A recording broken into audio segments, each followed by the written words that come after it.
যখন আকাশে যুদ্ধের রণক্ষেত্র প্রস্তুত হয় তখন প্রতিটি মুহূর্তই গুরুত্বপূর্ণ। আর সেই আকাশকে নিয়ন্ত্রণে রাখার ক্ষমতা রাখে 18 সুপার হর্নেট, আমেরিকার অদম্য যোদ্ধা। আজ আমরা জানব কেন এই যোদ্ধা বিমানটি শুধু প্রযুক্তির চরম উদাহরণ নয়, বরং প্রতিপক্ষের জন্য ভয়ঙ্কর হুমকিও। 18 সুপার হর্নেট বুইং এবং নর্থ্রপ গ্রুম্যানের যৌথ প্রকল্প 1995 সালে প্রথমবার আকাশে উড্ডয়ন করে এটি। মূল উদ্দেশ্য ছিল নৌবাহিনীর জন্য একটি মাল্টি রোল যুদ্ধবিমান তৈরি করা যা হালকা, দ্রুত এবং যে কোনো ধরনের যুদ্ধ পরিস্থিতিতে কার্যকর।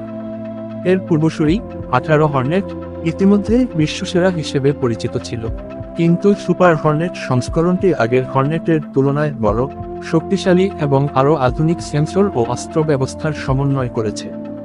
এই বিমানটি একাধিক মিশনে ব্যবহারযোগ্য। এটি air to air combat, air to ground attack এবং রিকনেসান্স মিশন সবই করতে সক্ষম।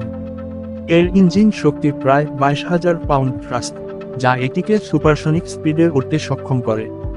রাডার সিগনেচার কমানোর জন্য স্টিলথ টেকনোলজি ব্যবহার করা হয়েছে।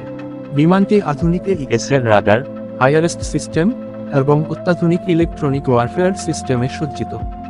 অস্ত্রের মধ্যে aim 120 MRA, AIM-9X cylinder, AGM-84 harpoon এবং JDA-M বোমা রয়েছে, যা এটিকে আকাশে ও স্থলে ভয়ঙ্কর করে তোলে। যে কোনো আধুনিক যুদ্ধক্ষেত্রে 18 সুপার হর্নেট প্রতিপক্ষের জন্য বড় হুমকি। এর দ্রুততা, বহুমুখী অস্ত্র ব্যবস্থা এবং রাডার এড়ানোর ক্ষমতা প্রতিপক্ষকে কোনোভাবে নিরাপদ অবস্থায় রাখে না। বিশেষত যেখানে নৌবাহিনীর সমর্থন প্রয়োজন, সেখানে এই বিমানটি শত্রু বাহিনীর যে কোনো আক্রমণ নিবারণ করতে সক্ষম।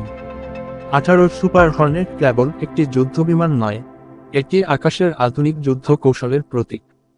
প্রযুক্তি, গতি এবং শক্তির মিলনে এটি তৈরি করেছে এমন এক বিমান যা প্রতিপক্ষকে ভাবতেই বাধ্য করে। তাই বলা যায়, আকাশে যে কোনো সংঘাতে সুপার হর্নেটের উপস্থিতি নিজেই যুদ্ধক্ষেত্রের দৃষ্টিভঙ্গি বদলে দিতে পারে।